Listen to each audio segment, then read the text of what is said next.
A media sesión.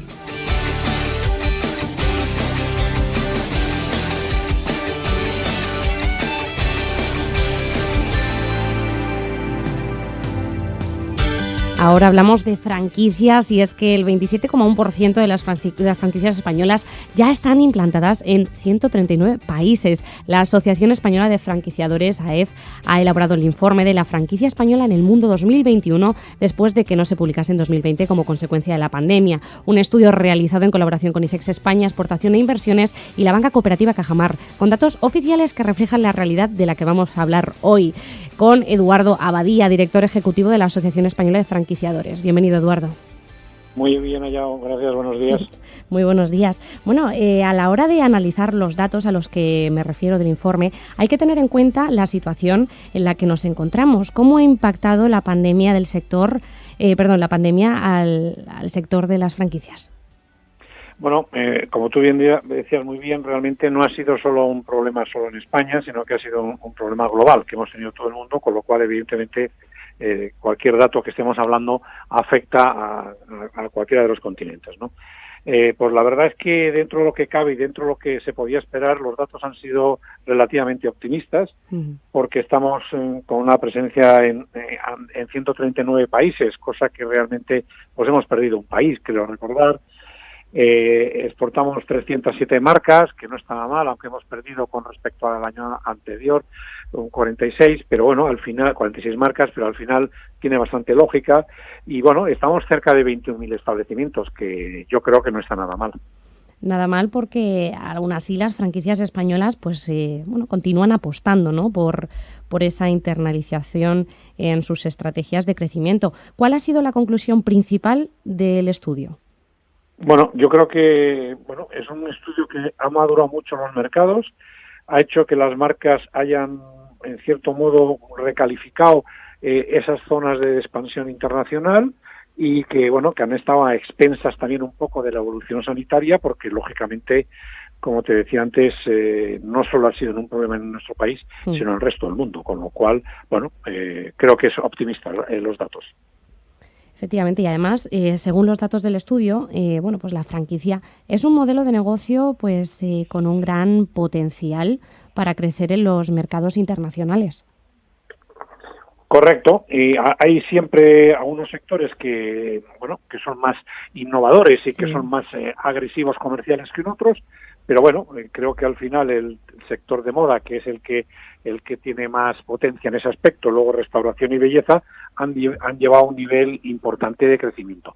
Lo que pasa que es curioso que a nivel de países, por ejemplo, el país que primero ocupa a nivel internacional de marcas españolas ha sido siempre Portugal, que lo sigue siendo, pero curiosamente en establecimientos ya ha sido Italia por encima de Portugal, con lo cual ya empezamos a ver una especie de movimientos que pueden ser interesantes a analizar en los próximos años.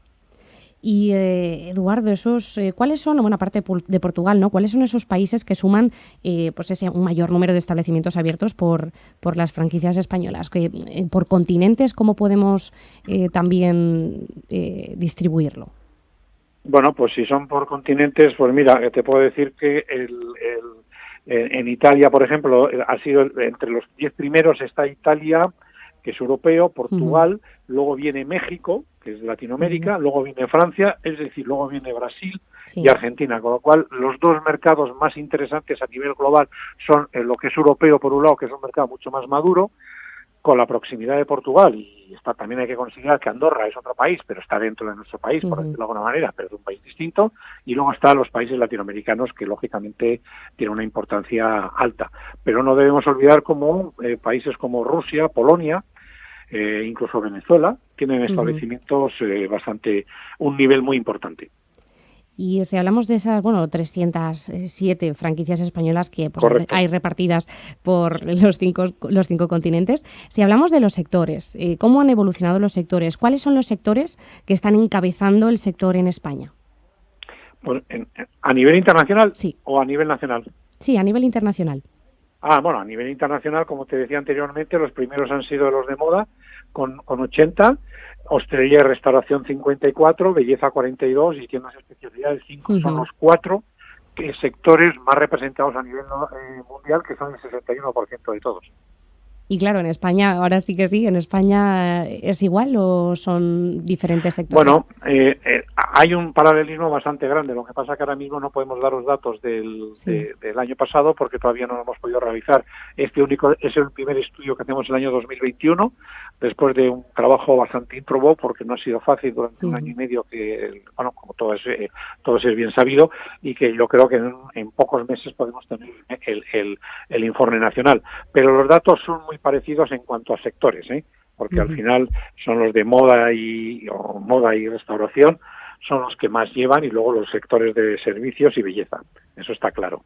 Y Eduardo, también destacáis en el estudio el sector de la alimentación y el sector de la dietética y la parafarmacia.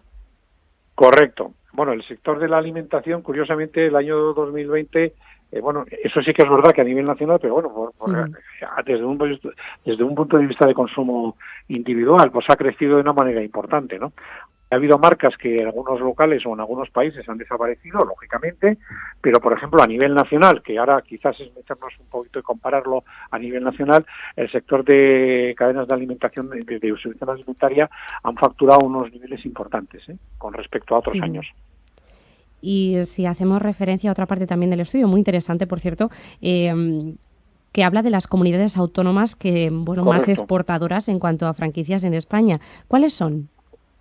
No, en este caso está Cataluña, que prácticamente tiene cerca de 100 marcas, 97, quiero recordar, con un 32% del total. Luego está la Comunidad de Madrid con un 28%, con 80 y creo que son 85. Luego está la Comunidad Valenciana, Andalucía, con un 10 y pico % con 32 marcas, y Comunidad Valenciana 31 y Galicia 20. Con lo cual, entre las 5 primeras comunidades prácticamente llevan el 85% del total. De exportación. De exportación, efectivamente.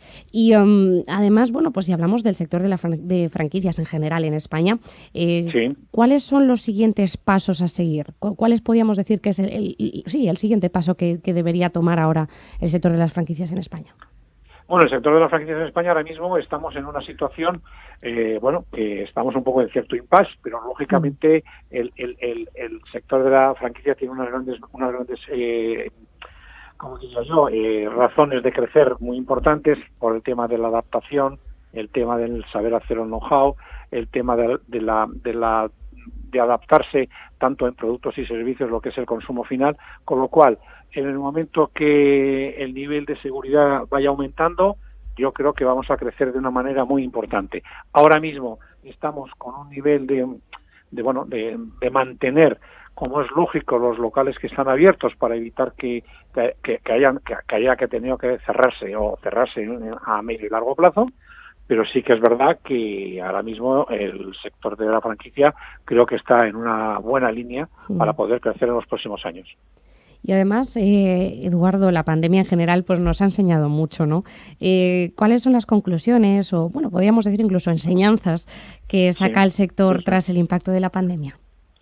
Pues mira, yo en primer lugar diría la adaptación, ¿no? Yo creo que durante este año y pico, sobre todo muchísimas marcas de franquicia y el sector en general, se ha tenido que ir adaptando a situaciones que jamás se hubieran podido prever, y que incluso en enero y febrero del año pasado, tan lejos como estamos hablando y tan cerca como lo que nos ha tocado vivir, pues realmente no lo hubieran pensado, ¿no? No lo hubieran pensado ni a nivel de estrategia de crecimiento nacional, ni internacional, ni a nivel de productos y servicios, con lo cual el saber que las propias marcas han tenido que adaptar, sacar nuevos conceptos, nuevos productos, nuevas formas de distribuir los productos y servicios. Está el delivery, el takeaway, está el dark kitchen, es decir, hay una cantidad de servicios que han tenido que adaptarse, ¿no? Por supuesto, al tema de las medidas, por supuesto el tema sanitario, y luego los locales, que es otro tema que también es muy importante, que no sé si hoy tendremos tiempo a hablar. Pues pero no, claro, la verdad es que nos quedamos sin tiempo ya, pero bueno, pues con todos estos datos, ojalá pudiese preguntarle mucho más, pero ya no nos da tiempo a más. Con todos estos datos nos quedamos. Gracias por ofrecernos toda esta información y por explicarnos la situación de las franquicias y estas razones para crecer del sector. Muchas gracias, Eduardo Abadía, director ejecutivo de AEF. Pues nada, muchísimas gracias a vosotros y encantado de poder colaborar cuando creáis oportuno. Gracias, un abrazo.